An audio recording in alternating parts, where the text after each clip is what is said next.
Hey, James here. How's it going? Today I was listening to a webinar, and two guys were talking about failure.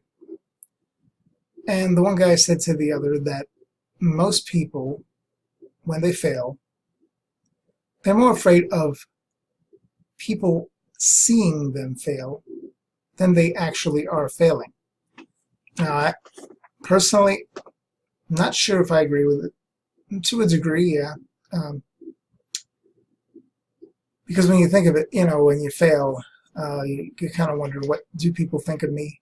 Um, what are they going to think of me if I fail? And, I mean, this a lot of sense to what he's saying. And he told kind of a semi-funny story, but it kind of brought the point home, not the home point, the point home.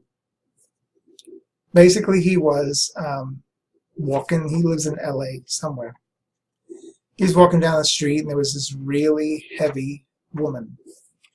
Now you got to hear this guy talking in his Cockney accent. He's really got a thick Cockney accent. At least I think it's Cockney.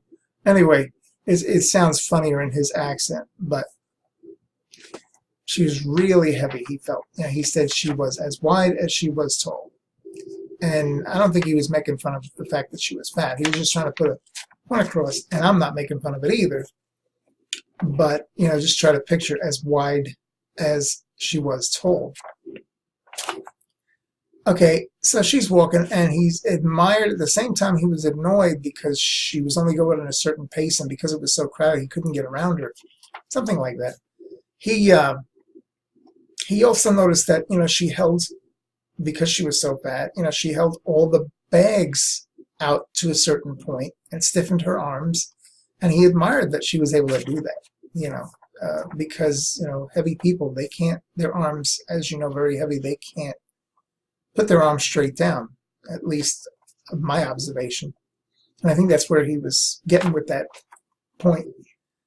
So anyway, before you know it, he says, while I'm watching her and I'm kind of ticked off and I want to get around her, something like that, she falls. She trips and falls flat on her face, and she's out cold. In a couple of seconds, she's out cold. She landed right on her face because he said with the bags in her hands, she couldn't put her hands out to stop herself. So everybody is scrambling to try to help her, of course, And so he gets to her, and as they're trying to help her and gather her bags, she comes to, but she has this really big red blotch on her face. He didn't mention blood, so I guess she wasn't bleeding.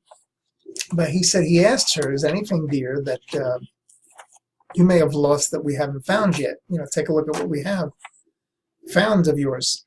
So, but he noticed that when she first got up, when she first awoke, easy for me to say, she did like the gopher thing or whatever he called it. There's a certain kind of creature, I can't think of the name, that looks around a lot. If you can think of the name, put it down in the comments.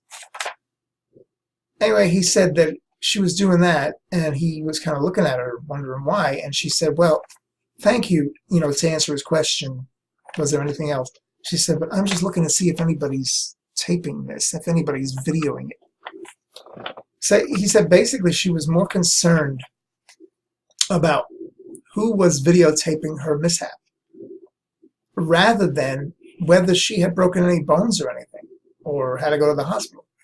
So that kind of brought his point home. So let me look at my notes real quick because he had a couple of other things to say. Oh yeah, he was talking about the internet marketing and releasing products, and a lot of people don't want to release a product until it's perfect. Been there, done that.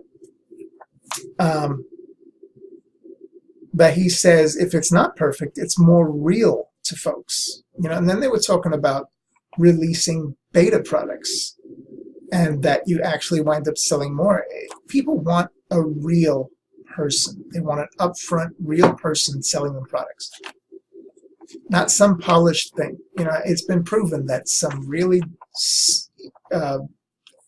plain-looking sales pages are the ones that sell the best.